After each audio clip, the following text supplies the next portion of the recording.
chers compatriotes. Bonjour à citoyens du monde, vous qui êtes engagés au quotidien quand même pour accompagner vos citoyens, accompagner vos confrères donc à relever les défis de la bonne gouvernance. Je vous salue partout que vous soyez et vous encourage donc dans cette perspective-là. Également aujourd'hui, je tiens quand même à intervenir dans le cadre de Malikoura que tous les Maliens aspirent dans le cadre de la légalité, la citoyenneté, du travail. Il faut préserver les acquis et en plus de ça, cultiver le patriotisme, cultiver l'intégrité, cultiver vraiment la déontologie dans nos services.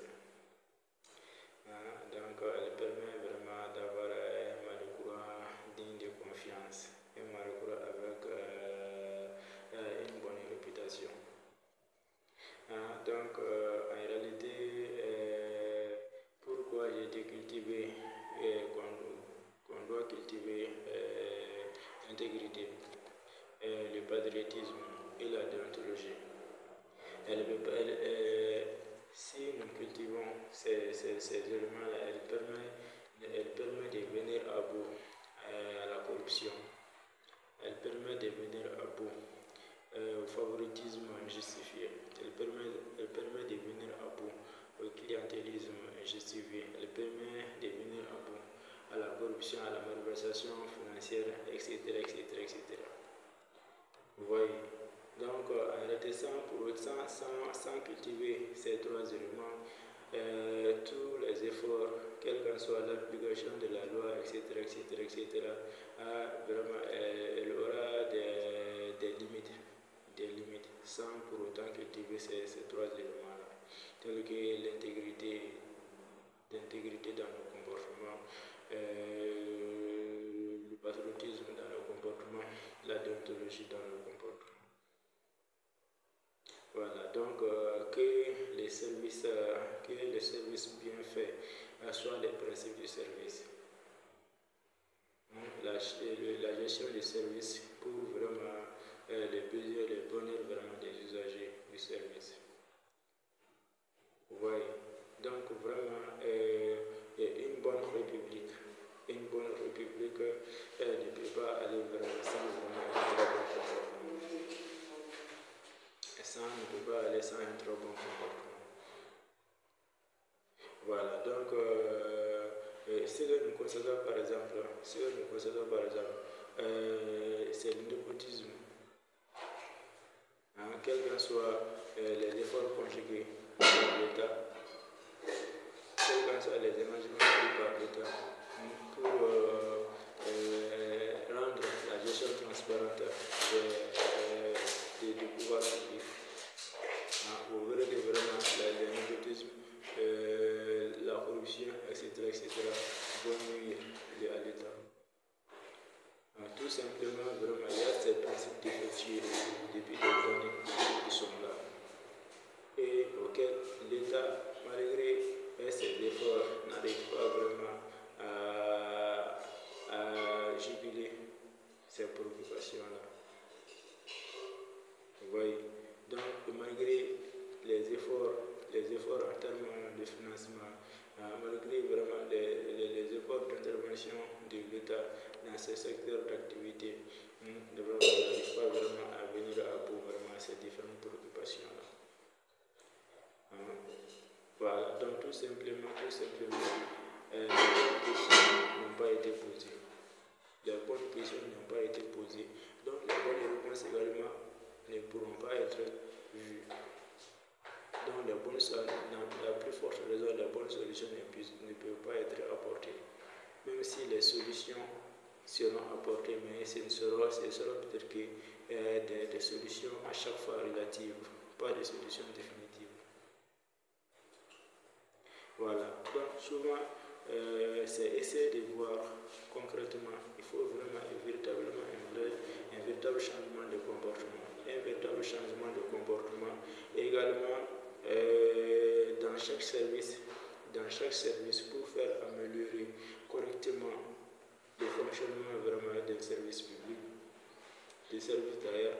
Il faut vraiment voir en marge du service un contrôle rigoureux, créer des organes de contrôle indépendants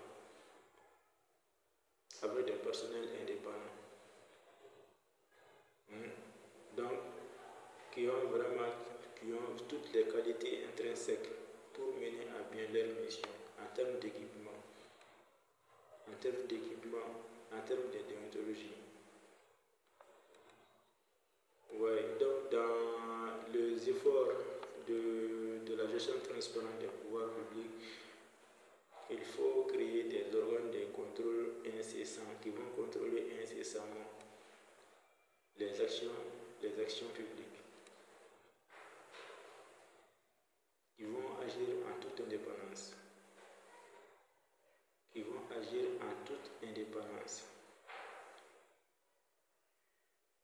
Identifier les dysfonctionnements internes et externes.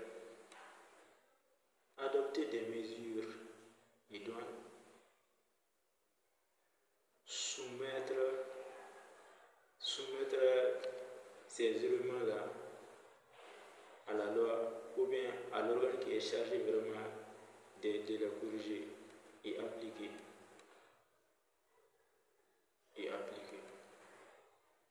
Donc, s'il s'agit des dysfonctionnements qui sont d'ordre interne, que ce soit peut-être des équipements défectueux, ou bien vraiment des personnels responsables qui ont été responsables vraiment de tels dysfonctionnements, qui soient tout simplement corrigés, au-delà punir s'il le faut. On n'a pas peur de le dire, sanctionner. S'il s'agit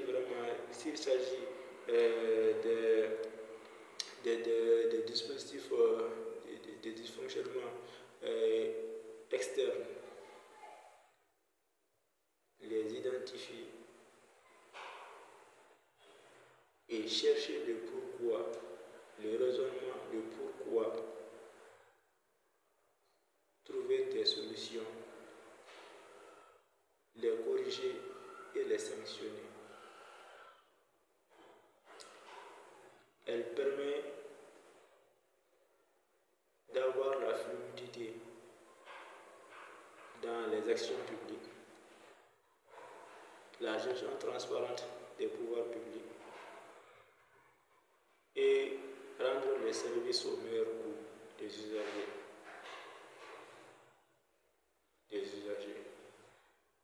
Donc, que n'importe quel usager puisse se sentir à l'aise, qu'il y ait l'équité et l'égalité dans les actions publiques.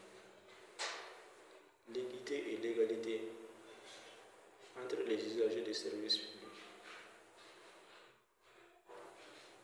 Oui.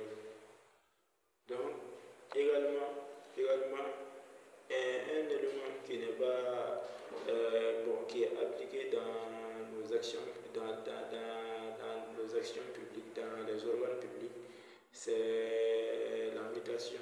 C'est vrai que la mutation est dans nos services publics, mais elle n'est pas beaucoup plus fréquente. Donc, il faut appliquer la mutation comme il faut, selon les règles en la matière. La permutation également. Donc, elle permettra, les personnes en charge de cette gestion-là savent mieux que moi, qu'elle permettra vraiment de faire fi à certaines difficultés, à certaines difficultés qui pourront survenir, qui pourront surgir et qui pourront vraiment rendre défectueux les services. Ou bien vraiment des difficultés persistantes. Elle pourra vraiment soulever des difficultés persistantes lorsqu'elle n'est pas appliquée, lorsque la mutation et la permutation n'est pas appliquée dans nos services. Ouais, donc il faut, entre autres, comme j'ai l'habitude de dire, il faut appliquer les règles à la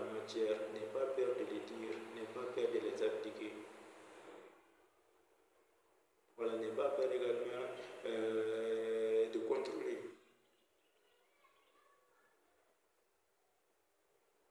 Voilà, donc ce sont entre autres ces difficultés-là qu'il faut soulever et voir les solutions idoines prises et appliquer la loi. Vive la légalité, la citoyenneté, le travail. Je vous remercie. Aimez la vidéo, commentez la vidéo, partagez la vidéo. Merci, chers